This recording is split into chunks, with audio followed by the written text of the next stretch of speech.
J'ai fait toute ma carrière dans le marketing digital. Je suis passé chez Canal+, puis chez Dailymotion, donc des jolies boîtes. Je devais être, 4-5 000 balles. Une formidable expérience, mais où je m'apercevais, je me disais, putain, je suis dans une super boîte et en fait, j'ai jamais été aussi malheureux de ma vie. Et là, c'était la fin et c'était le début d'une espèce de réalité dans ma gueule. J'ai fait une petite traversée du désert. Je voulais pas revenir en CDI. J'ai essayé des trucs, rien n'allait. Et puis, je suis tombé sur une jolie publicité de vente, de tiens, deviens vendeur. Et en fait, ça m'a permis de me réaligner sur, attends, mais quand je regarde les dernières années qui étaient derrière moi, s'il y a une chose commune qui était la plus importante de tout, c'est vendre, en fait. Et en fait, j'ai réalisé qu'il y avait rien de plus important que de ça. Je me dis, ok, en fait, donc c'est une compétence importante, donc j'y vais et j'y vais à fond. Et j'ai commencé la formation, fin décembre avec vous, avec Closer, et ça m'a plu. Et en fait, c'est cette espèce de timing dans la vie où je me dis, putain, en fait, c'est les planètes qui s'alignent. Et ça, c'est vraiment le skill, la compétence que je veux apprendre, celle sur laquelle je veux devenir fort et qui va en plus me permettre d'être responsable de moi-même et de me dire, ok, avec ça, je peux apprendre un truc super fort et en plus, je peux être autonome. Objectif. Merci à vous les gars.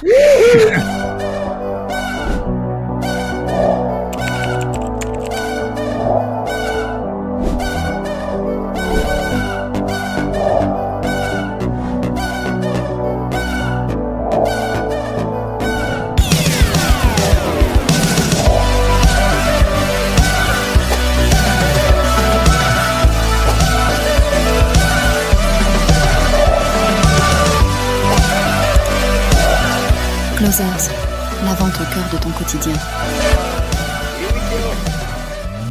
Du coup, bonjour tout le monde, bonjour et bienvenue. Bienvenue évidemment à Thomas et aussi à Alex, alors que vous n'avez pas trop l'habitude de voir sur cette chaîne. Bon, vous l'avez vu récemment dans l'interview qu'on a publiée avec l'un de nos clients. Mais on se retrouve sur une nouvelle interview de sales. Et en fait, c'est important qu'Alex soit là aujourd'hui parce que aujourd'hui l'écosystème il est divisé en disons plusieurs divisions et Alex s'occupe d'une division assez particulière, nos clients qui sont portés plus sur la niche de l'investissement et aussi de l'immobilier, et donc Thomas est un sales de l'écosystème qui est dans ce segment-là, et c'est la raison pour laquelle Alex a pris la place de Romain aujourd'hui, parce que c'est un sales d'une division différente de la boîte. Donc l'objectif c'est toujours pareil. Moi Thomas, j'ai pas eu l'occasion de vraiment beaucoup lui parler depuis qu'il a intégré l'écosystème. Ça va du coup être l'occasion pour moi de le rencontrer et tout, de le découvrir. L'idée c'est de comprendre un petit peu ton parcours au sein de la boîte, qu'est-ce que tu faisais avant, qu'est-ce que tu fais aujourd'hui, qu'est-ce que ça a changé pour toi, ce que tu kiffes moins. Bref, l'idée c'est une conversation assez naturelle et sans langue de bois. Et l'idée, c'est que les gens qui nous regardent, c'est souvent des personnes qui hésitent à rentrer dans l'écosystème ou qui se demandent ce qu'est Closers ou ce qu'on fait à l'intérieur, puissent avoir plus de vision de qui on est, ce qu'on fait au quotidien. Bref, c'est quoi le délire, quoi. En bref. Est-ce que, du coup, tu peux commencer tranquillement par, même si moi je déteste cette question, mais il va falloir que tu y passes, à te présenter gentiment, nous dire évidemment ce que tu faisais avant d'intégrer l'écosystème. Et qu'est-ce que tu fais maintenant, aujourd'hui, au quotidien, dans cette boîte? Et Thomas, oublie pas que tu représentes le pôle investissement, donc... Je sais. J'ai José qui m'a envoyé des messages. Pas de pression, mais fais attention. Ouais, c'est déjà plein d'amour pour José. Voilà, j'envoie plein d'amour, plein de bisous à José. Ouais, écoute, donc Thomas, moi j'ai 39 ans. Écoute, j'ai fait toute ma carrière dans le marketing digital, très, traditionnel, sorti d'école de com, je savais pas trop quoi faire. Au début, je voulais devenir comédien, puis non. Et je suis parti marketing digital. J'étais dans les agences de marketing digital à la Perf. Et puis je suis passé chez Canal+ pendant quelques années, et puis chez Dailymotion. Donc tu vois des jolies boîtes où c'était une formidable expérience, mais où je m'apercevais, je me disais putain, en fait, je suis dans une super boîte et en fait, je vois que même là-dedans, c'est super, il y a des gens intelligents autour de moi, mais c'est pas nécessairement ce qu'il me faut. Et puis chez Dailymotion, je gagnais pas trop mal ma vie chez Dailymotion. Je devais être, 4-5 000 balles, entre 4 et 5 000 balles chez Dailymotion, mais j'ai jamais été aussi malheureux de ma vie aussi en même temps, parce que je trouvais que ça n'avait aucun sens et j'étais dans une division marketing. Enfin, il y a plein de gens très intelligents chez Dailymotion, s'il y a des gens de Dailymotion, mais j'ai jamais été. Je me sentais absolument pas à ma place. Et puis j'ai eu une opportunité et j'ai commencé à monter des boîtes. Donc j'ai fait une petite carrière d'entrepreneur à partir de 2019 dans le podcast d'ailleurs. J'ai commencé là-dedans. Et puis je pense que j'ai fait toutes les plutôt bonnes choses de l'entrepreneur, mais surtout toutes les mauvaises choses de l'entrepreneur. Parcours classique. Parcours classique de s'engueuler avec ses associés, à sous-estimer justement les cycles de vente, à tout faire quoi, à tout mal faire, à mettre trop d'énergie sur le produit alors que tu l'as pas encore vendu. Enfin voilà, tout ça. J'ai tout fait. Mais on a eu des belles aventures. On avait une très très belle aventure qui démarrait en 2022 et où on s'était associé avec des gens dans l'immobilier. 2023 arrive et on se dit c'est bon, on va terminer l'année millionnaire. Et en fait 2023 arrive et c'est le mur de l'immobilier en France, les taux qui augmentent, plus personne qui peut emprunter et donc la boîte passe de les gars c'est bon, on fait ce qu'on veut à en fait il faut tout arrêter du jour au lendemain. Et ça c'était été 2023. Et ça a été assez brutal pour moi et c'était vraiment la fin j'avais une petite lune de miel d'entrepreneur et là c'était la fin et c'était le début d'une espèce de réalité dans ma gueule et qui m'a frappé l'été dernier. Et en fait j'ai fait une petite traversée du désert entre l'été dernier et décembre à essayer de trouver ce que je devais faire ou ce que je voulais faire pour me réinventer. Je voulais pas revenir en CDI alors que tu vois les gens autour de moi qui te disent attends, qui t'envoient de l'annonce LinkedIn etc. Et je voulais pas, j'y vais, tu vois. Et j'ai essayé des trucs, rien n'allait. Et puis je suis tombé sur une jolie publicité de vente, deviens vendeur. Et en fait, ça m'a permis de me réaligner sur. Attends, mais en fait, quand je regarde les dernières années qui étaient derrière moi, s'il y a une chose commune qui était la plus importante de tout, c'est vendre. En fait, qu'importe ce que tu vois, de ton produit et tout, ça peut être ton stylo, ça peut être un bouquin. En fait, j'en ai rien à foutre. Va dans la rue et essaye de le vendre, en fait. Et en fait, j'ai réalisé qu'il y avait rien de plus important que de ça. Et je me dis, ok, en fait, donc c'est une compétence importante, donc j'y vais à fond. Et j'ai commencé la formation, fin décembre avec vous, avec Closer, et ça m'a plu. Et en fait, c'est cette espèce de timing dans la vie où je me dis, putain, en fait, c'est les planètes qui s'alignent. Et ça, c'est vraiment le skill, la compétence que je veux apprendre, celle sur laquelle je veux devenir fort et qui va en plus me permettre d'être responsable de moi-même et de pouvoir performer sans dépendre d'ailleurs d'associés si je voulais remonter les boîtes après ou d'autres gens autour de moi ou d'un CDI pire et de me dire ok avec ça je peux apprendre un truc super fort et en plus je peux être autonome pour le reste. Donc voilà, me voilà après devant vous aujourd'hui. Non mais c'est grave cool. Il y a premier point, moi j'aimerais bien rebondir un petit peu sur ton parcours parce que l'objectif du coup de cette vidéo c'est qu'elle soit vue par des personnes qui se posent des questions et qui savent pas forcément où aller. T'as fait des études, t'es parti travailler dans des grands groupes parce que finalement Canal+ c'est quand même c'est huge et pareil pour Dailymotion. Et t'as dit quelque chose qui était intéressant. Même si tu gagnais 5 000 euros, t'étais le mec le plus malheureux du monde. Ouais. Et je pense qu'il y a beaucoup de personnes, parce qu'il y a de plus en plus de personnes qui ont des bacs +5, qui ont théoriquement sur le papier, tu vois, réussi dans le système français, en tout cas comme on le connaît, mais qui sont malheureux et qui ont envie d'indépendance. Toi, c'est quoi justement quand tu parlais de malheur, de vas-y, il faut que j'arrête, c'est quoi un petit peu déjà les déclics qui t'ont permis de te rendre compte de ça? C'est surtout, en plus, c'est un vrai cliché, mais si c'est un cliché, c'est souvent que c'est proche d'une vraie réalité. Et notamment dans ces métiers du marketing, ou en tout cas dans l'industrie dans laquelle j'étais, où t'as le bullshit job, en fait. Tu rentres, tu fais des réunions où il y a 10 personnes autour de la table. Tu te dis, mais attends, déjà, tu sais pas pourquoi la réunion a lieu, tu sais pas ce que tu fais autour de cette table, tu sais pas la valeur que t'as. Tu vois qu'en fait, toi, tu es responsable digital d'un truc et en fait, il y a un autre responsable digital d'un autre truc en face. Tu fais la même chose que lui. Tu dis, mais qu'est-ce qu'on est en train de faire, tu vois? Et tu mets en copie de mail les gens parce que t'as peur, il faut se protéger. Tu sais, il faut que tu bien mettes Sandrine et André dans tes mails parce que c'est important, etc.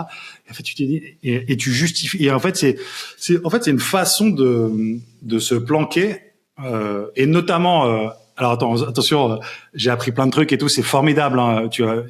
mais c'est aussi, il met le petit warning, attention les gars, c'est cool. Mais en fait, ne m'attaquez pas en justice. Ne m'attaquez pas. Non, mais tu peux très facilement te planquer dans ces environnements-là, quoi. Tu peux apprendre. En fait, si tu fais ton taf, tu fais le minimum syndical, tu peux te planquer. Tu peux facilement te planquer.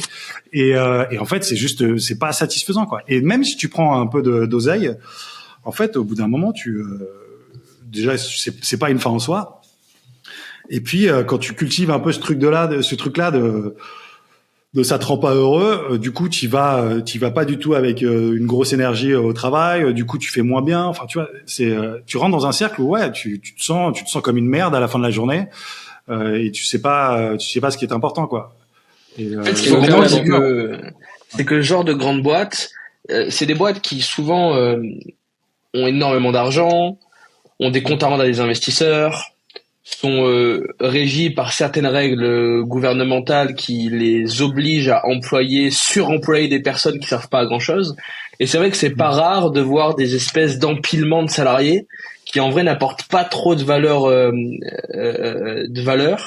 mais qui sont là juste pour justifier des réglementations ou justifier des apports de trésorerie d'un investisseur ou d'un autre. Donc c'est ouf parce qu'effectivement, tu vois, il y a beaucoup de gens qui se retrouvent dans ce discours-là. Depuis toute ma vie, j'ai fait des études, je me suis bougé, j'ai posé mon CV de partout, j'ai fait des entretiens d'embauche pour espérer avoir ce job qui, on the paper, était le job de rêve. Puis en fait, je me suis rendu compte que je me fais chier à mourir parce que j'ai pas de sens. Et beaucoup de gens qui rejoignent l'écosystème closers et qui deviennent vendeurs sont des personnes qui sont à la recherche de sens avant tout, tu vois. Faire un truc qui les anime où ils ont l'impression de se sentir utile. Donc c'est un point qui est intéressant ce que tu partages. Ouais, exactement. Vas-y, Thomas. Non, je disais, c'est exactement ça. C'est oui, j'ai envie de gagner de l'argent. Ouais, c'est important. Mais effectivement, que tu te sentes habité par ce que tu fais, c'est ce qui va, enfin, tu vois, c'est ça qui t'accomplit au quotidien, quoi, en tout cas. Trop cool. Il y a un autre point sur lequel j'aimerais bien revenir dans ton parcours. Et c'est un point contre lequel on se bat et c'est assez rare. Tu sais, les gens, quand ils voient nos pubs, ils voient pas le côté que t'as vu toi et que je trouve vraiment intéressant et j'aimerais bien que tu développes le côté la vente. Putain, c'est cette compétence qu'il me faut, c'est incroyable. Tu sais, les gens quand ils rentrent, en tout cas quand ils voient la vente, déjà ils ont une image péjorative de la vente à cause de la culture française qui est créée autour de ça. Alexis en parle beaucoup dans ses vidéos et dans ses reels et je pense que ça sera son combat éternel, faire prendre conscience aux gens que la vente c'est quelque chose de bien. Et les gens rentrent chez nous par envie de gagner beaucoup d'argent, tu vois, par envie de gagner leur liberté financière et géographique. Et toi, t'es rentré dans un autre état d'esprit avant de rentrer chez Closers. En gros, c'était quoi que toi tu voyais dans la vente? Parce que je trouve que la vision était, en tout cas, la manière dont tu l'as expliqué était assez pure. Ouais, c'est en fait c'était quand je regardais même quand je regardais toute ma carrière, en fait, tu vois, effectivement tu réalises que même quand t'es planqué en fait dans ton entreprise, finalement t'as besoin de vendre. En fait, quand t'es chef de projet, il faut que t'ailles vendre ton opération marketing à ta chef. Quand t'es tu vois, quand tu montes un peu les grades, faut que tu ailles convaincre les autres boss autour de toi. Donc en fait, t'es toujours et après quand moi j'ai commencé à monter des boîtes, il faut que tu apprennes à vendre. Et en fait, donc t'es toujours confronté en fait de près ou de loin, que tu le saches ou que tu le saches pas, à cette compétence. Et en fait, la maîtriser ou en être très conscient et savoir en tout cas l'art de cette compétence, c'est pour moi le plus important. Et puis surtout, je trouve que c'est tu vois, la vente, c'est la vraie confrontation au réel de ce que tu es en train de faire, en fait. C'est quand je fais du marketing, quand je fais une opération marketing, je peux dire putain, Alexandre, j'ai fait 3 millions de reach, c'est génial, regarde, on a eu tant de visites. Mais mec, t'as fait du business? Enfin, c'est quoi la bottom line? C'est quoi la finalité? Et la vente, on a une conversation, on a créé un lien, et est-ce que j'ai créé un lien suffisamment fort pour qu'à la fin de ça, tu viennes nous rejoindre sur l'aventure que moi je t'ai proposée, quoi. C'est le problème des startups, hein. Startups, c'est que ils mettent énormément d'argent dans le développement, dans le produit, sans avoir sondé une seule fois le marché. Et c'est pour ça qu'il y a beaucoup de startups qui se cassent la gueule parce qu'elles sont pas du tout en phase avec le marché. Trop bien, Thomas. Donc tu décides après cette traversée du désert ouais, grande traversée du désert. Parce qu'en plus, je pense que tu vois ton compte fondre. En fait, ça c'est un truc très vrai. Je vous ai vu tous les deux sur un podcast en parler. Et c'est un truc que vous dites et qui est super vrai. En fait, c'est ce truc de dos au mur. En fait, moi, je me suis vraiment retrouvé. Tu vois, finalement, moi, toute ma vie, j'étais plutôt confortable. Tu vois, lune de miel. Franchement, la vie, elle est facile pour moi. Et en fait, je me suis retrouvé vraiment confronté, effectivement, à. Moi, il n'y avait pas de chômage. J'ai pas de chômage. J'ai plus rien. Et j'avais de l'oseille sur mon compte. Et puis, tu vois tous les mois le truc partir. Tu vois. Et donc, le moindre euro qui part, il fait très, très, très mal. Il fait peur. Et en fait, tu te dis, il faut que je fasse quelque chose. Et t'as pas envie. Et tu sais, parce que moi, j'ai ma carrière là, j'avais pas envie de reprendre un boulot. Et puis en plus, c'est pas comme si j'avais même pas envoyé des CV. J'en ai envoyé des CV. Genre ça marchait pas. Et donc je me dis putain, qu'est-ce qu'il faut que je fasse? Et ce truc de, ok, voilà, ça, je sais que c'est bon. Ok, ça me correspond. J'y vais et je vais y aller à 3000% parce qu'il faut gagner le game, quoi. Ouais. Trop cool. Et du coup, donc tu rentres chez Closers. Ouais. Première étape, formation. Yes. Qu'est-ce que tu en penses? Qu'est-ce qui se passe dans ta tête à ce moment-là? Yes. Écoute, franchement, pour le coup, pour aussi avoir fait d'autres formations un peu de façon pas terrible avant, tu vois, t'as toujours ce truc où tu peux balancer des blasts, t'inquiète. On les bipera ou pas. Non, mais tu vois, j'avais essayé des formations et en fait, tu t'arrêtes à 10% parce que tu sens qu'il y a 60 000 heures de vidéo et qu'en fait, ça te correspond pas, etc. Là, ça m'a tout de suite accroché. J'ai kiffé les sessions collectives, tu vois, sur la formation. Je trouve qu'il y avait déjà, c'était Audrey Léa, la personne qui s'était occupée de notre formation, et qui, je trouve que l'harmonie du groupe qu'on avait sur la formation était super. Tu vois, ça faisait vraiment un peu petite colonie de vacances qui apprend des nouvelles compétences. Tu commences à faire tes premiers roleplays, t'es tout timide et tout avec tes autres collègues. Donc franchement, j'ai trouvé ça hyper plaisant et aussi encore une fois très pratique. Tu vois, genre en fait. Tu vois, la méthode de vente, c'est ça. Tu vois, d'abord, tu brises la glace, après, tu cadres, etc. Ah bon, vas-y, viens, on fait un cadre. Et tu vois, des choses qui te semblaient un peu abstraites, maintenant, te semblent beaucoup plus concrètes. Et puis, tu les pratiques, et puis, t'es en groupe, et puis, tu commences à faire un peu copain avec les gens avec qui t'es. Donc, franchement, j'ai trouvé ça très, très ludique, très interactif. Et meilleure expérience de formation, et je le dis pas parce que vous êtes là et maintenant je bosse avec vous. Mais je te passerai l'argent après. Allez, continue. Mais voilà. Non, mais je vraiment Alex, tu pourrais faire un petit point pour les gens qui nous regardent, parce que c'est pas de la formation comme les gens ils peuvent le croire, où on te balance des vidéos, on te dit que tu vas devenir riche, et tu puisses faire un petit point sur tout ce programme qui a été créé, et surtout comment est-ce qu'on l'a créé, parce que c'est quand même des centaines de milliers d'appels qu'on a analysés, qu'on a passé nous aussi avant de créer ce programme, en tout cas, parce que notre but, parce qu'après on vous intègre les gens qui vont passer dans ce programme de formation dans des entreprises pour que vous puissiez travailler. Donc pour nous, c'est important que ça soit court, efficace, et que vous apprenez le maximum de choses et que vous sortez de là, en tout cas avec toutes les meilleures compétences. Alexis, tu fais un petit point dessus? En fait, c'est intéressant ce que Thomas tu dis, parce qu'aujourd'hui, c'est vrai que sur le marché, les gens rentrent souvent dans des formations où il y a des centaines d'heures de contenu, tu sais pas par où commencer, il y a pas de trame globale, il y a pas d'exercice, donc t'es vachement perdu. Moi, pour le coup, qui me suis occupé depuis le tout début de la boîte de former les vendeurs, au début à la mano, puis après en one-one, puis après en groupe et tout, j'ai toujours été dans cette dynamique de la perfection, c'est qu'on n'a plus rien à enlever, tu vois. Donc j'ai toujours voulu créer un programme dans lequel, parce que moi, tu vois, dans ma vision du monde, je veux dire, nous on gagne de l'argent en ayant des vendeurs qui font de l'oseille. Donc le fait de vouloir ajouter 1400 heures à ma formation pour créer un stacking et pouvoir augmenter le prix de ma formation, c'est pas un truc qui m'intéressait, parce que c'est pas mon objectif à moi. Ça, c'est ce qu'on voit beaucoup sur le marché, tu vois. Les mecs qui font des formations à rallonge pour absolument augmenter la valeur perçue, alors qu'en vrai le vrai seul sujet, c'est est-ce que quand tu sors de cette formation, tu peux commencer à prendre des calls, commencer à te confronter au marché, est-ce que ça fonctionne ou pas.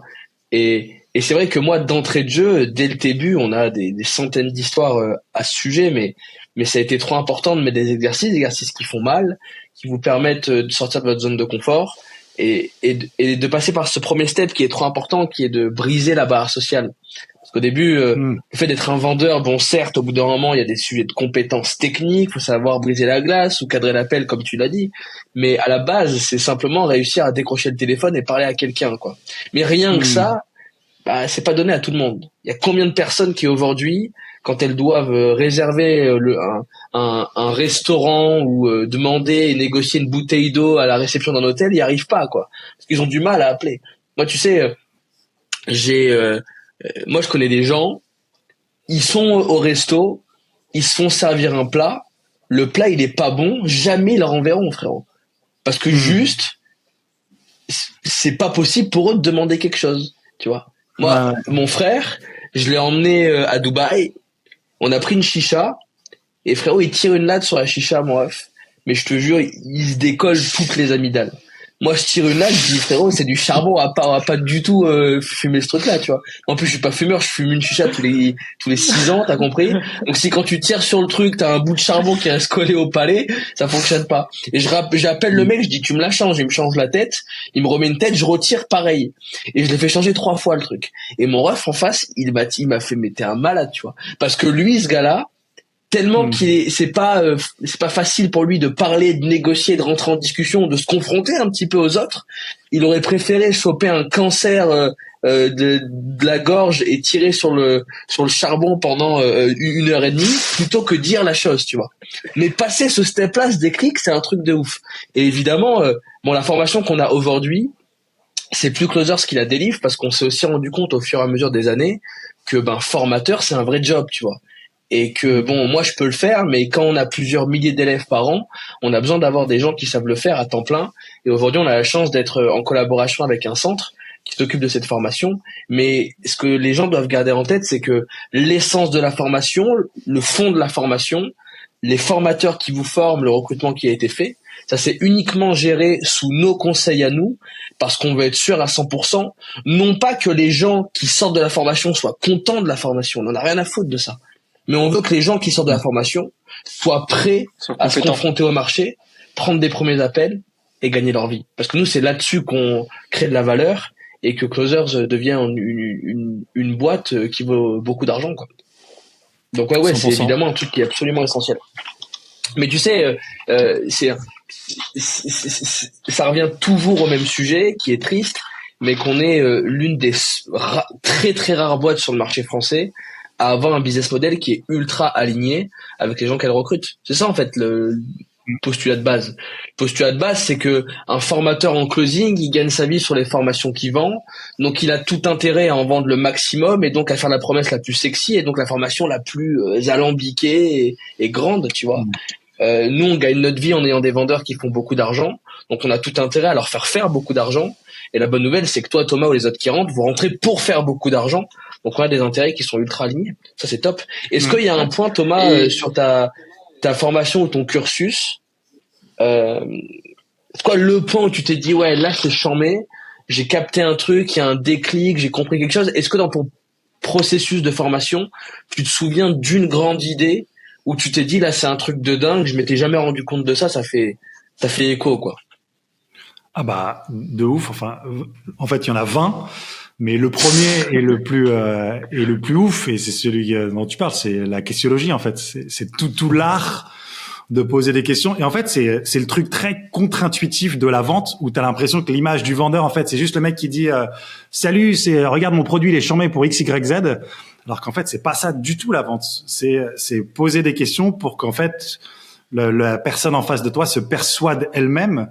Et la questiologie est donc l'art de ça. Pour moi, quand j'ai commencé à comprendre ça, je me suis dit, putain, mais c'est un truc d'Avenger, en fait. Je suis en train de devenir un espèce de, en fait, j'ai l'impression d'être Harry Potter et genre, tu viens de me donner un truc de magicien, et je me dis, putain, la vache, en fait, quand je lui fais poser des questions, il répond ça, et tu creuses et tu lui mets une émotion dessus. Et en fait, ça te fait une petite arme que tu vas garder pour la fin. Je me suis dit, putain, c'est exceptionnel. Donc, et comprendre ça, l'art de la questiologie. Et je trouve qu'en fait, c'est hyper contre-intuitif, la vente, quoi. C'est ce truc-là. C'est le cliché, c'est, vas-y, mon produit, c'est X, Y. Pas du tout. Là, en général, tu prends un mur, quoi. Vas-y. Tu prends un mur. Et même pas en général, c'est que tu prends un mur quoi qu'il arrive. Sauf chez Darty, tu vois, les vendeurs de télé chez Darty peuvent se permettre de lire une fiche produit et que ça fonctionne. Mais tu sais, c'est drôle parce que nous, on a beaucoup de mecs. Moi, le truc contre-intuitif que j'avais le plus quand les gars rentraient, c'était mais je vais devoir mentir pour vendre. Et en fait, c'est trop stylé parce que j'étais toujours dans une posture où je disais ce que vous n'arrivez pas à comprendre, c'est que aujourd'hui, pour vendre, vous devez faire l'inverse de mentir, vous devez être extrêmement honnête. Le problème, c'est qu'on vit dans un monde où le mensonge est beaucoup plus simple que l'honnêteté franche et directe. Et les gens sont très choqués en général quand ils rentrent chez Closers de se rendre compte que eux ils s'attendaient à devoir raconter des histoires, des trucs chapeaux, et non, en fait le seul truc qu'on fait c'est mettre des mots sur ce que les gens ressentent, expliquer concrètement ce qu'ils sont en train de faire et oser être direct, oser se confronter, oser être franc quoi. Mais ça aujourd'hui c'est un truc qui est pas facile, et oser dire les choses ça a beaucoup plus de valeur que le mensonge dans le monde où on vit, tu vois. Ouais, mais 2000%. Et l'art de ça, d'apprendre ça, pour moi, c'est ça c'est là où tu retrouves le 0,1% des vendeurs qui performent, quoi, qui sont capables de durer dans le temps ou d'aller chercher en tout cas beaucoup d'argent. C'est quand tu maîtrises ça, Sinon, effectivement, tu restes chez Darty et tu lis ta fiche produit. Mais sinon, cet art-là, franchement, c'est un art, tu vois. Et moi, j'ai encore un million de choses à apprendre par rapport à ça, justement. Et tu vois, mais moi, je fais encore des erreurs par rapport à ça, où quand je vois que je commence à me justifier sur un truc, je me fais une sortie de corps, je dis, mais pourquoi, qu'est-ce que je suis en train de faire, tu vois? Alors qu'en fait, non. La fameuse justification. La fameuse justification. Je dis, mais qu'est-ce que je suis en train de faire? Donc, tu vois, moi, je suis conscient maintenant quand je fais cette erreur-là. Et effectivement, et c'est ce truc-là qu'il faut travailler, quoi. La questiologie, quoi. Trop cool, Thomas. Du coup, on avance. Tu passes la formation, tu passes l'évaluation post-formation, yes. Et tu intègres ta première team. Petit ressenti, parce qu'encore une fois, on rappelle l'objectif, c'est de faire en sorte que les gens ils comprennent c'est quoi le processus. Qu'est-ce qui se passe post-formation pour toi? Comment est-ce que tu es intégré? Tu te sens comment par rapport à ton intégration? Parce que on parle d'indépendance, tu vois, donc c'est plus un job salarié où tu ailles dans une boîte le matin et t'as Tati qui vient te chercher et qui t'explique comment tout faire. Tu le vois comment, c'est en tout cas cette intégration, et tes premiers appels, c'est quoi le ressenti que tu as? Ouais, hyper intéressant. Déjà, je trouve que l'accompagnement, il est très très quali aussi. Tu vois, je pense que c'est très facile de s'en plaindre parce qu'on est français et qu'on adore se plaindre, tu vois. Mais en fait, pour moi pour avoir monté des boîtes, pour avoir essayé des choses, pour avoir essayé de mettre en place des services, etc. Je vois quand tu termines la formation, la transition vers, tiens, voilà, ok, maintenant tu vas commencer à passer des appels, ça va être du setting, donc tu vas devoir booker des rendez-vous. D'ailleurs, voici les outils qu'il te faut, et on te met en place des outils, et on t'accompagne sur les outils, on te forme sur les outils, et t'as des leads qui tombent tout seuls dans cet outil, et t'as d'ailleurs à côté un autre endroit pour venir te former, pour continuer à bien apprendre sur l'outil, bien apprendre le script de vente. En fait, on te prend quand même vachement par la main. Et c'est très, très agréable, ce truc-là. Si tu veux, tes premiers appels en setting avec Closer, tu les fais avec le script devant toi et tu lis ce que tu vois, et tu essayes d'être le moins nul possible quand tu lis et quand tu as la personne en face au téléphone. Et puis, plus tu lis, plus tu commences à prendre du naturel, à prendre de la confiance, etc., etc. Donc, moi, je trouve que cet accompagnement-là, il est charmé parce que justement, on te prend vachement par la main. Et voilà. Et après, c'est à la dure, c'est le côté dur, c'est que t'es là pour faire du setting, t'es là pour booker du rendez-vous, donc faut que t'envoies, donc t'es dans les tranchées. Donc là, on t'a pris par la main, on te met dans les tranchées, mais après c'est à toi de faire le taf et d'aller faire tes 150 appels par jour si tu veux venir performer au plus vite possible, quoi. Trop cool. Ça c'est un vrai point sur lequel j'aimerais bien rebondir, parce que le métier de vendeur, on a essayé de le simplifier, de le mâcher au maximum. Avec toi, cette fameuse tech où tu dis, t'as juste appuyé sur un bouton, t'as un lead, tu l'appelles directement depuis ton ordinateur. Parce que faut savoir, il y a les sales sur le marché qui sont en dehors de Closers, etc. Il y en a, c'est du porte-à-porte. Donc tu wake up le matin et ton but, c'est d'enfoncer ton pied dans une porte pour pas te faire raccrocher, en tout cas, la porte au nez, tu vois. Il y a d'autres sales, c'est appeler des mecs qui sont même pas intéressés. Et quand vous rentrez, c'est que des personnes qui ont porté un intérêt au produit. Et donc ça facilite aussi vraiment, en tout cas, le côté vente. Je sais que ça paraît compliqué, c'est un métier, au début, prendre des appels, convaincre des personnes au téléphone qui ne te connaissent pas sur un produit, ça peut, tu vois, faire flipper en vrai. Et il y a beaucoup de bons vendeurs, en tout cas moi qu'on a récupéré, qui sont venus chez Closer, qui ont été dégoûtés de la vente. Ce que je peux comprendre, c'est de appeler les pages jaunes et de devoir convertir les gens sur un service qui est nul. Bah, José, by the way. C'est le cas. José, c'est ça. José, by the way. Thomas, il a commencé comme ça. Ouais, il appelait des gens, mec, c'était un vendeur en concession automobile, frérot. Bah, il y a son interview sur la chaîne YouTube. Et vraiment, il était payé à coups de lance-pierre, il devait faire du démarchage sans arrêt, il arrivait pas à vendre et tout, c'était une tannée. Et vraiment, genre, les gens se rendent pas compte parce qu'aujourd'hui, enfin, alors le closing, c'est fou parce que c'est à la fois un truc qui est encore vraiment tout nouveau en France, mais à la fois il y a quand même beaucoup de gens qui commencent à en entendre parler et puis à comprendre, enfin, à avoir une idée du délire. Vous devez comprendre que dans le monde, la partie des gens qui ont accès à des appels qualifiés, c'est un tout petit pourcentage.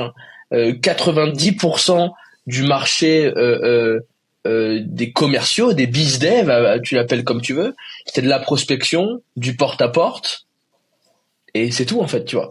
Donc la prospection, tu fais du cold calling, t'envoies des mails, t'envoies des trucs sur LinkedIn, et nous c'est vrai que moi, honnêtement, s'il y avait que moi au sein de la boîte, vous commencerez par du cold calling parce que j'estime que il faut vraiment taper ça au début parce que c'est formateur. Maintenant, il s'avère qu'on est dans une posture où il y a des gens qui sont dans la compliance autour de moi, il y a des gens plus diplomates dans le board et donc on a fait un truc plus smooth, tu vois. Mais ouais, moi, s'il y avait que moi, ça serait du cold calling au début parce que nous, on a commencé comme ça et que nous, au début, quand on recrutait des mecs à la mano, ils commençaient tous par du cold calling, ils devaient taper des calls et puis ça se passait bien, tu vois. Mais ouais, donc l'idée, c'est que aujourd'hui, pour les gens qui rentrent chez Closers, on donne cette chance de pouvoir directement commencer sur des leads qui ont été qualifiés, qui ont un intérêt, qui connaissent le produit, qui en tout cas se sont inscrits et qui portent un intérêt. Et surtout, l'objectif qu'il faut garder en tête et qui est important, le nom de la boîte, c'est Closers. Donc nous, on a tout intérêt et on a pour objectif de vous faire progresser au rang du closing le plus vite possible. On a en vrai tendance à dire et l'habitude de dire que la partie setting, c'est ni plus ni moins que l'entraînement premier sur le terrain. Parce que oui, la compétence commerciale, c'est 10% de théorie qui est 90% de pratique. Parce qu'on aura beau de faire une formation de 10 ans s'il le faut. Si au bout de 10 ans, t'as toujours pas pris un appel, ça fonctionne pas, quoi. Donc l'idée, c'est setting, vous prenez en compétence, vous confrontez au marché. Et là, en fonction de votre appétence, de l'énergie que vous mettez, de la motivation, de l'envie que ça vous procure, vous pouvez plus ou moins rapidement passer au stade de closing, quoi. Ouais, et l'autre point, et Thomas, enfin pareil, moi j'aimerais bien avoir ton avis là-dessus, mais je le connais un petit peu, mais je trouve que c'est bien de le donner, parce que tu peux vendre dans plein de boîtes, mais les produits qu'on vend, en tout cas, j'essaye de faire au max une sélection de produits qui sont cool à vendre, parce que tu sais, demain il y a des mecs qui vont vendre des panneaux solaires en plein Lille, là où il n'y a pas de soleil, où ils savent très bien que les gens qui vont acheter, ça va être très compliqué. Ouais. Non, mais tu vois, enfin, je sais pas, t'en as pensé quoi des produits quand t'es arrivé Non, de ce point de vue-là, c'est une dinguerie, et encore plus sur le produit sur lequel je suis en ce moment. Donc ouais, moi je suis très conscient de ça, et ça revient aussi sur la qualité des leads aussi qu'on a par rapport à ça. Tu vois, maintenant, je suis très conscient de ça aussi, notamment d'ailleurs parce que je viens du marketing et que je sais ce que c'est combien ça coûte d'avoir un lead de qualité. Donc tu le reçois comme un petit diamant que tu dois polir. Donc ça coûte très très cher un lead qui te tombe dessus, tout cru comme ça dans ton agenda. Moi aujourd'hui, donc j'ai des leads qualifiés qui tombent dans mon calendrier comme ça, où l'effort que je dois faire, c'est juste me lever, me mettre en face de l'ordi, être chaud, envoyer de l'énergie, et boum, j'ai les appels de vente qui tombent. C'est un luxe exceptionnel par rapport à ça. Et sur les clients là, sur les j'en ai sur les deux que j'ai essayé, mais surtout sur un, là, le dernier, ouais, c'est un plaisir énorme. Et en plus, qui te met confiance parce que tu sais que tu es en train de pitcher probablement le meilleur produit du marché sur la verticale sur laquelle t'es. Donc, en plus, ça te met, tu vois, t'es en confiance en plus. T'as une autorité presque naturelle quand tu vas commencer à se pitcher ton offre, parce que tu sais que t'es pas en train de se pitcher de la merde, t'es en train de se pitcher un truc qui est chambé et qui, en plus, va venir changer la vie de la personne en face. Et en tout cas, moi, je suis hyper honnête et hyper droit dans mes bottes et très à l'aise dans mes bottes avec ce sur quoi je suis en train de vendre, quoi. Trop cool. Vas-y, tu sais quoi, petit point, parce que là, il y a beaucoup de belles éloges. Si tu devais donner un point négatif à Closer ou un point d'amélioration, parce qu'on prendra plutôt comme ça serait lequel? Putain, les gars, faut que je fasse attention à ce que je dis là. Non, vraiment, moi, tu sais, il y a peut-être un point qui genre, je sais pas, où tu te dis, ouais, là, ça pourrait être mieux fait, là, c'était peut-être pas ouf. Je suis très, très ok de l'entendre. Non. Et nous, de toute façon, on envoie des enquêtes de satisfaction, on essaye au moins une fois par trimestre d'avoir les retours sur les améliorations. Et puis de toute façon, pour ceux qui sont, tu pourras demander à José, Thomas, mais ceux qui sont là depuis très longtemps pourront te dire à quel point ce qui était Closers il y a de ça 2 ans, même ce qui était TCS il y a de ça 3 ans et demi, n'a rien à voir avec ce qu'il y a aujourd'hui, tu vois. J'ai entendu. Donc on a besoin de ces retours et ils sont importants pour comprendre. Non, c'est en fait peut-être que pour rejoindre juste un truc aussi que vous disiez, mais sur d'autres vidéos, c'est qu'il faut prendre conscience. Tu vois, t'as l'accompagnement, c'est chambé, on te prend par la main, t'as des leads qui tombent et tout. Il n'empêche, ça cogne fort, quoi. Faut avoir de la résilience de dingue, en fait. Donc ça cogne fort. Et en fait, si t'y vas pas pour les bonnes raisons, si t'es pas aligné, en fait, tu vas abandonner. Donc en fait, il faut juste que ton mindset soit très très aligné. C'est pour ça que moi je suis très à l'aise maintenant et que j'y vais 14 heures par jour, 7 sur 7, tu vois. Mais voilà, ça, il faut être conscient de ça. Et en fait, il faut pas venir se plaindre de pas être content de ce qu'on gagne ou ça si t'es pas prêt à donner du 120%, quoi. Ça vaut pour tous les métiers d'entrepreneuriat et de freelance, mais encore plus là-dedans, et notamment au début, quand tu veux monter, quand tu veux commencer à prendre du call pour devenir meilleur, parce qu'au début tu vas être nul, et donc il faut que tu passes de nul à pas trop nul, à pas mal, à bon, etc., quoi. Tu nous racontes un petit peu ton parcours du coup, Thomas. Donc les premiers calls, première sales team, première évolution, et puis après on va aller sur le pôle sur lequel tu es actuellement, et on va parler, parce que je trouve que, en tout cas c'est pour ça qu'on fait cette interview, c'est que c'est ouf l'évolution que tu as réussi à avoir là, ce 1 mois et demi depuis, en tout cas, que j'ai tout arraché, les gars. J'ai tout arraché. J'ai tout arraché. Non, ouais, franchement, j'y suis allé à 200%. Je voulais donc en fait, bon, j'avais le luxe, moi de mon côté, d'avoir le temps. J'ai pas d'enfant, donc j'avais le temps de pouvoir le faire genre 12 heures par jour. 100%. Et donc j'ai commencé comme ça en setting sur Univesc à faire du setting à fond. Et puis j'ai passé les entretiens pour passer sur d'autres teams. Je peux donner les noms ou pas? On peut donner les noms. Ouais, investissement, produit investissement, tu feras une case. Voilà, ouais. Donc je suis passé sur une équipe, en tout cas de la partie tech, sur un produit vraiment très très cool. Et en fait, et donc pour commencer comme closer là-dessus, et en fait au même moment, j'ai beaucoup manifesté le fait que j'avais des connaissances sur un certain type de produit, et notamment aussi avec Alex. Et en fait, et par ça, en fait, on m'a dit ok, donc c'est peut-être intéressant que tu ailles sur tel team du pôle IMO. Et en fait, j'ai démarré les deux en même temps. Et j'ai commencé d'ailleurs à closer, à faire une première vente assez rapidement sur la partie tech. Mais après, le Polymo, en fait, avait un besoin énorme, et donc je me suis fait, mais genre. Alors, juste, je me permets, les gars, c'est trop bien ce que tu dis, dommage. Je me permets de mettre un poil de contexte pour que les gens puissent comprendre. Donc, en gros, aujourd'hui, ce qui crée en grande partie la valeur de Closer, c'est qu'on a intégré un outil au sein de nos équipes qui permet en gros aux sales d'automatiser 80% de leur travail, et qui permet aux managers d'automatiser une grosse partie de leur travail aussi. Ce qui fait qu'aujourd'hui, dans beaucoup de nos équipes de vente chez Closers, on a un rapport en gros de 1 manager pour environ 200 vendeurs. Ce qui en réalité dans la vraie vie n'existe pas. Ça c'est vu nulle part, quoi, tu vois. Même dans les gros call centers, t'as un manager pour aller 50 têtes, mais un manager pour 200 vendeurs, c'est très très rare. Et on a développé un outil en interne qui nous a coûté une fortune, qui permet, si tu veux, d'automatiser beaucoup de ce travail.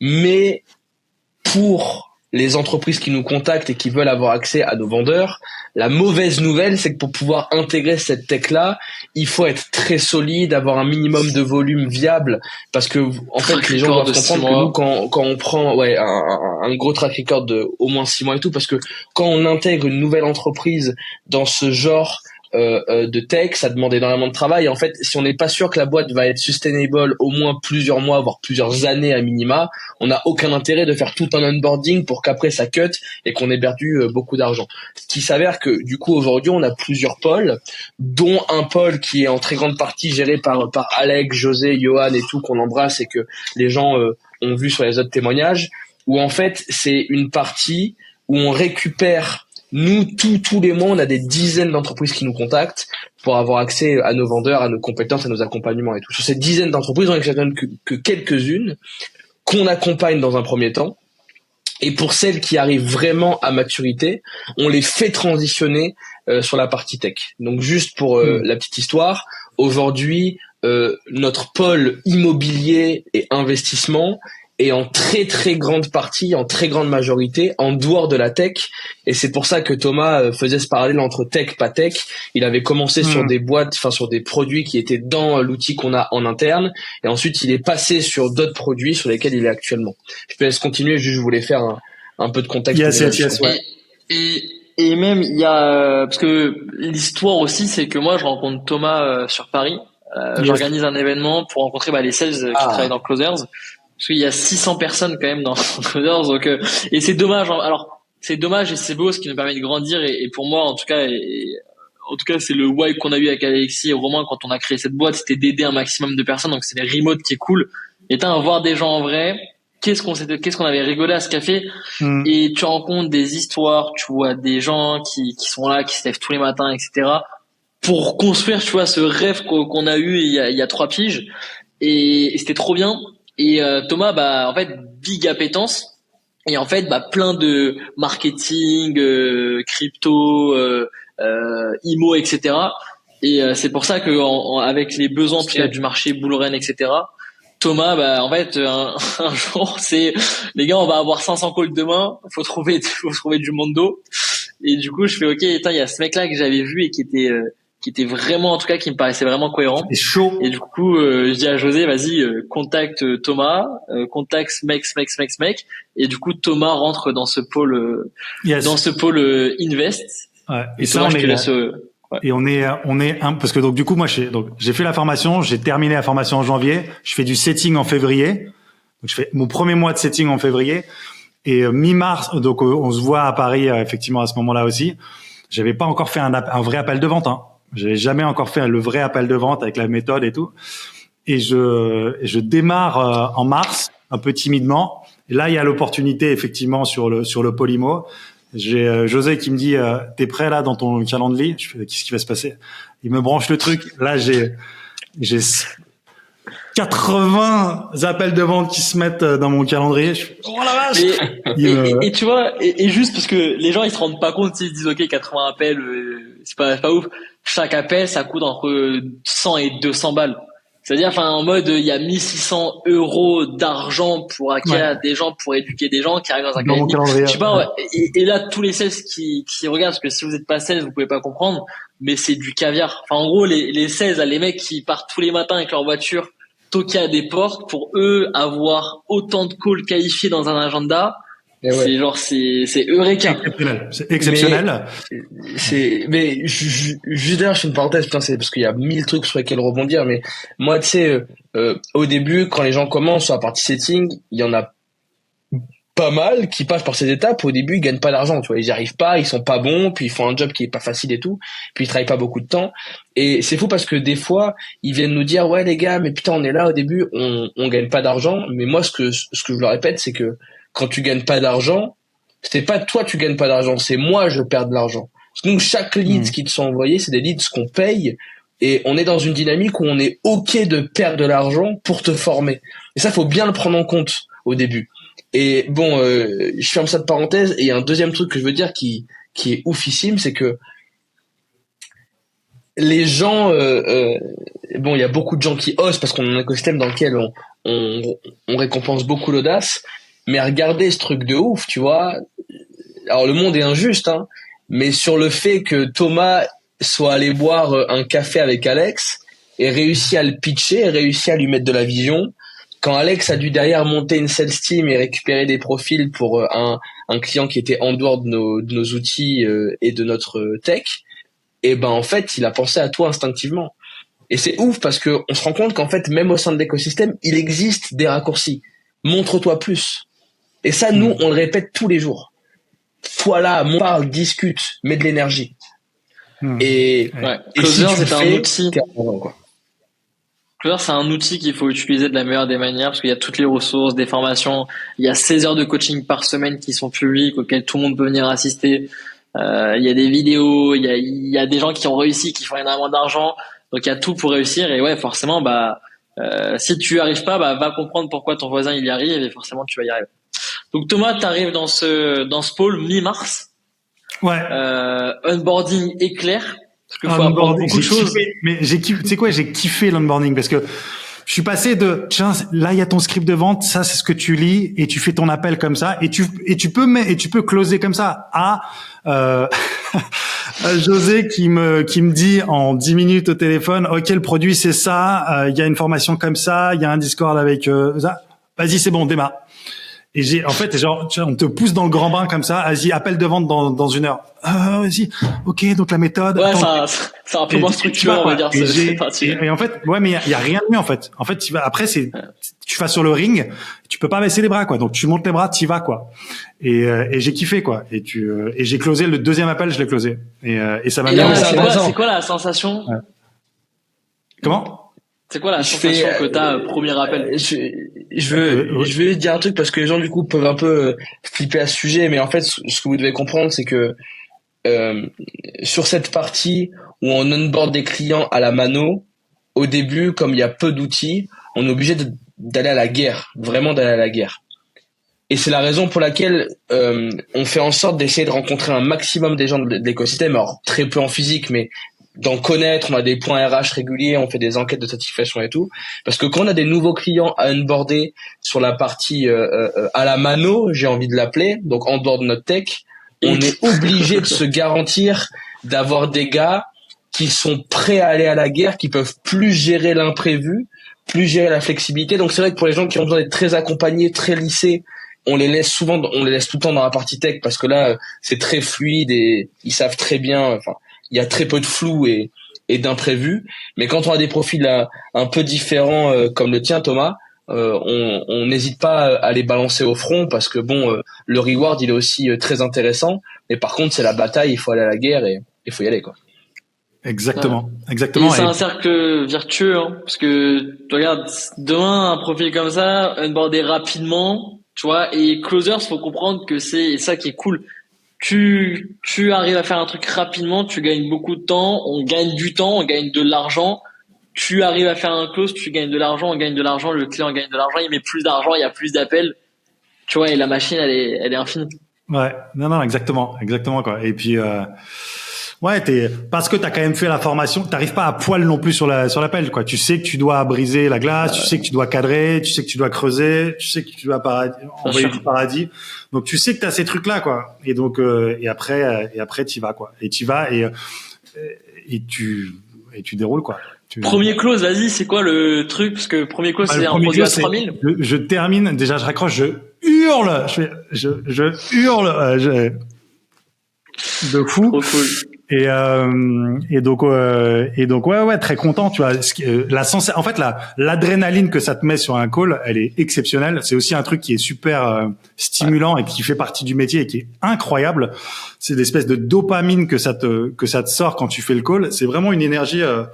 Tu sais, c'est une énergie du moment en fait. Tu peux pas être déconnecté. Tu peux pas. C'est pas comme quand tu fais un métier de bureau où t'as ta tête ailleurs, où tu penses à ce que tu vas regarder sur Netflix le soir. Enfin, c'est déprimant. Là, en fait, si tu connectes pas avec la personne en face, il se passe rien. Donc il y a ce truc-là de dopamine, d'adrénaline, et puis tu closes. Donc on passe à l'action. Ok, donc je t'envoie le lien. Ok, ouais, voilà, ça c'est la page, et que la personne le fait, et que c'est bon, c'est validé. Tu m'envoies la capture d'écran de ton. Et là, tu fais la capture. Et là, t'as la capture et tu fais, OK, c'est bon, let's go. On y va, Alex, on y va, on va arracher le marché. Et il y a ce truc, ouais, déjà, t'es super content pour la personne aussi, pour qui tu as fait. Tu as vraiment l'impression d'avoir fait un truc bien. Et puis toi, t'es content parce que t'as fait ton taf, quoi, tu vois. Donc, non, c'est chambé. Et même financièrement, mec, tu viens de prendre 300 balles. C'est ça, en grosso modo. T'as pris 300 balles en 30 minutes. Ouais, et ça c'est plutôt magnifique ça. Ah, mais on va le dire, tu vois, parce que aider les gens c'est cool, mais aider les gens sans argent à la fin de la journée, tu vois. Il y a ce truc-là d'aide et ça c'est trop bien, c'est pour ça qu'on vend des bons produits. Mais t'as le côté, mec, enfin, les gens ils se rendent pas compte que parfois tu dois potentiellement pour gagner 2000 balles en France, tu dois faire 5 années d'études, t'endetter potentiellement de 50 000 balles, puis après pour faire, tu vois, ces 300 balles. En gros, si tu gagnes 2000 euros, bah si tu fais calcul, tu vois, c'est potentiellement 2-3 jours de travail, tu vois. 2-3 jours à vraiment travailler, tu vois, à fond, etc., de faire ton 9h, 17h. Là, tu fais ça en 30 minutes en ayant aidé quelqu'un avec des skills que tu as appris toi-même. Et ça, je trouve ça ouf, tu vois. C'est ouf. Et tu vois, vendredi dernier, j'en ai closé 4 dans la journée. Donc, j'ai dû faire un peu plus de 1000 balles. Non, mais parle-nous un petit peu de thunes, là, maintenant, c'est bon, t'as mis le pied dedans, et explique-nous, tu gagnes ta vie ou comment ça se passe, là, du coup, vas-y, bon, on avance.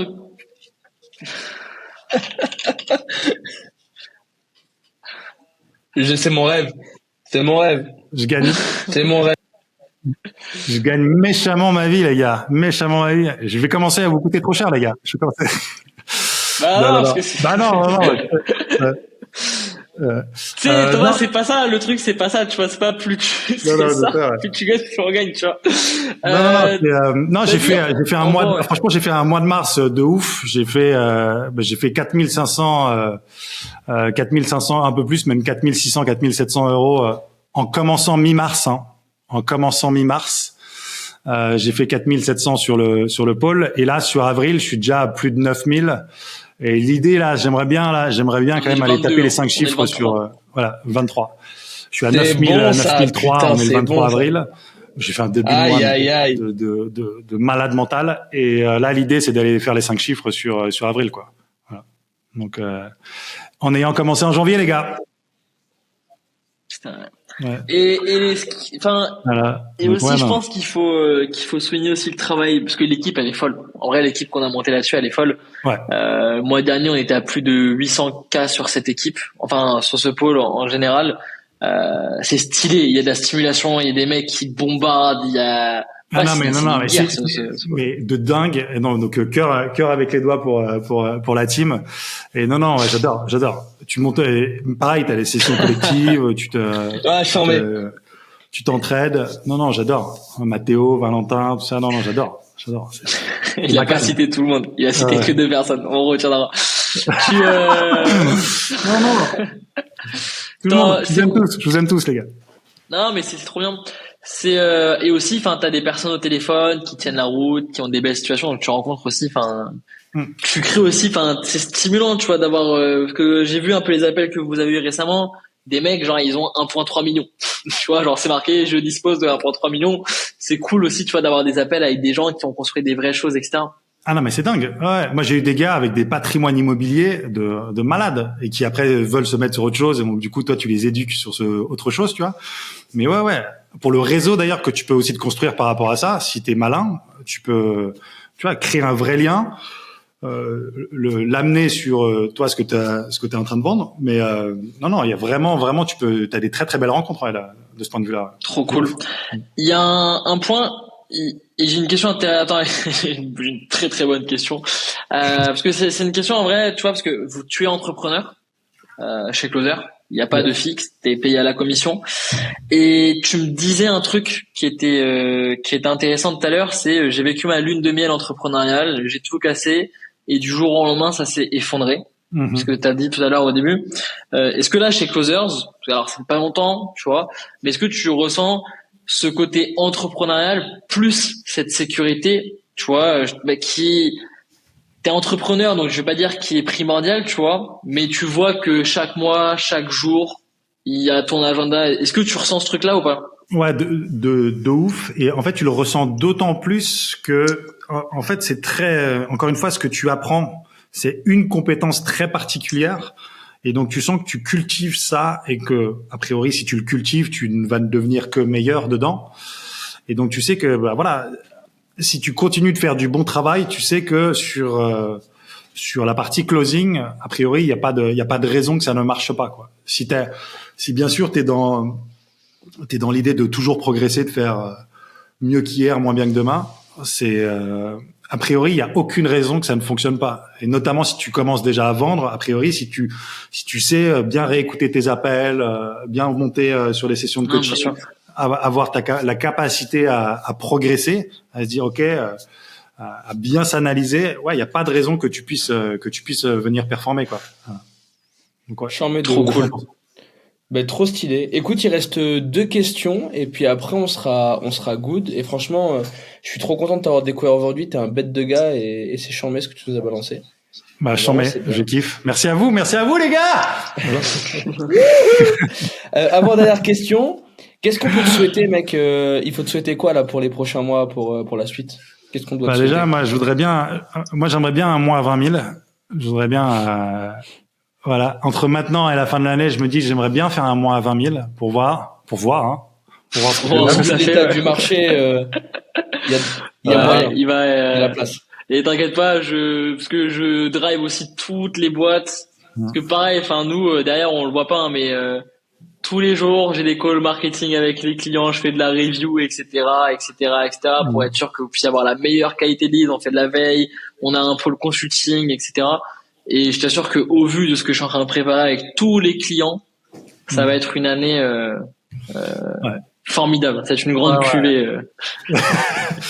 Ouais, donc ça et puis je dis pas ça pour faire le focus, mais vraiment monter en compétence. Tu vois, moi j'ai 1000 trucs sur lesquels il faut que je progresse. Je fais des erreurs encore. Je fais des erreurs alors que je fais de la thune. Là. Donc je me dis putain, si je corrige ça, je vais devenir un monstre. Donc en fait l'idée c'est comment est-ce que je deviens meilleur quoi. Et ça m'intéresse. Et puis c'est charmé quoi, de se dire ok, putain, j'arrive déjà à performer dans ces conditions. Si j'arrive à bien corriger ça, à devenir meilleur là, il y a pas de raison que je puisse pas faire encore mieux. Et de toute façon en plus t'es fier de toi-même, quoi. Tu vois, quand tu termines un call, même quand t'as pris un nom, d'ailleurs, c'est un truc que vous dites beaucoup, quoi. Quand t'as bien fait le travail et que tu l'as bien amené et que le mec te dit non, et écoute, en fait, je suis content de moi-même. Donc ça, c'est très satisfaisant aussi, quoi. Voilà. Trop stylé. Voilà. Et pour finir, on conclut toujours là-dessus. Tu sais, il y a plein de gars, nous, qui font nos réunions de recrutement et tout, puis qui se posent des questions, puis ils arrivent sur cette chaîne YouTube, ils voient un peu les témoignages et tout, et les interviews qu'on fait, parce que c'est plus des interviews, et nous on aime bien aussi comprendre l'histoire, tu vois. Et je viens de me rendre compte que je discute avec un mec qui aurait pu être comédien, donc c'est intéressant. Qu'est-ce que tu dirais à un gars qui est en train de t'écouter, qui a passé 50 minutes avec nous et qui se dit putain j'hésite, je sais pas, est-ce que je dois y aller, est-ce que je dois pas y aller, qu'est-ce que t'aimerais lui dire toi à ce gars-là? Je dis si tu veux apprendre une compétence qui va te servir toute ta vie si tu veux apprendre une compétence qui va te servir toute ta vie, c'est-à-dire non seulement avec Closer pour gagner de l'argent, mais même partout ailleurs pour que tu puisses simplement mieux circuler et t'épanouir dans la vie. Franchement, le closing, c'est là où il faut aller, quoi. Trop stylé. Et tu sais quoi, moi je vais mettre la petite conclusion final, parce que première interview que je fais, normalement c'est Romain et toi qui faites Alexis, mais grave content, fier de partager ce moment aussi avec Alexis. Dommage qu'il n'y a pas Romain, parce que bro, on l'a fait cette putain de boîte, on l'a commencé il y a 3 piges avec bite et couteau à la main. We did it. Ouais mec, on l'a fait et genre la gratification, puisque pareil mec, on a aidé je sais pas combien de milliers de personnes, on a 600 personnes qui sont tous les jours et qui believe dans la vision, et cette vision qu'on a eue à 3 ans, on s'est pas trompé, et c'est cool de faire, parce qu'on voit souvent on traite des problèmes, et je trouve que c'est cool de prendre aussi des moments de comme ça avec Thomas ou avec tous les autres, parce qu'on a construit, et moi je suis fier de construire ça et de partager ça et d'avoir créé ça, donc et d'ailleurs, bravo aussi à nous. Je pense que c'est le fameux. Non mais de ouf, bravo et merci les gars. Franchement, je vous envoie des emojis cœur tout le temps. Et il y a un truc que je trouve qui m'avait vachement frappé, ou que je trouve qui est fort, c'est quand on peut voir vos publicités ou quand on voit vos réseaux sociaux, t'as le côté shiny, t'as le côté provoquant, et tu pourrais même, quand on voit Alexis, on se dit putain, mais attends, mais c'est qui ce gars, ou qu'est-ce que c'est que ce truc, qu'est-ce que c'est que cette arrogance, etc. Et en fait, il faut voir de l'autre côté du décor quand tu fais la formation et que t'arrives après et que tu vois Alexis ou toi Alexandre avec 50 personnes en call et tiens Alexis, qu'est-ce que tu dis quand le mec il dit en fait faut que je réfléchisse ou faut que j'en parle à ma femme, et que tu gère 63 objections à la fois, que tu refais poser les bonnes questions, que tu fais réfléchir les gens en face. Franchement, c'est un truc c'est vraiment un exercice qui est assez beau à voir, en fait, qui est vraiment beau à voir, de se dire putain, et ça plusieurs fois par semaine pour faire monter en compétence les gens. Franchement, c'est là où je dis putain les gars, en fait, si t'as peut-être l'impression que c'est du flan ou que ça existe pas quand tu le vois sur un feed Insta, je peux dire que la réalité c'est 3 fois par semaine et 60 fois dans une heure. Comment est-ce que tu prends et que tu gères tous les élèves qui sont chez Closer? C'est franchement, chapeau bas les gars.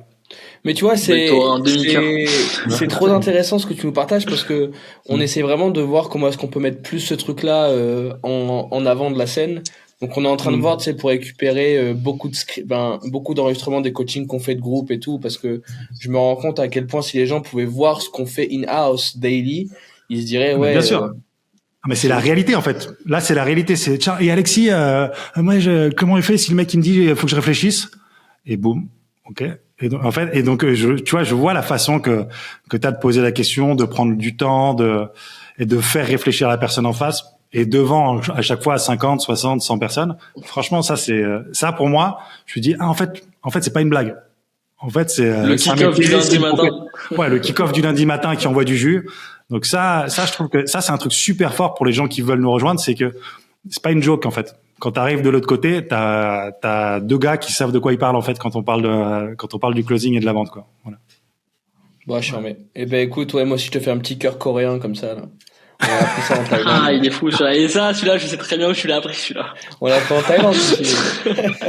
Bon, merci beaucoup d'avoir été là. Merci beaucoup de nous suivre, d'être de plus en plus nombreux à liker, commenter, vous abonner et tout. Continuez comme ça. On fait ça avec le cœur. Ce que j'aime dire, ne nous remerciez pas. On n'est que les messagers d'un truc plus grand.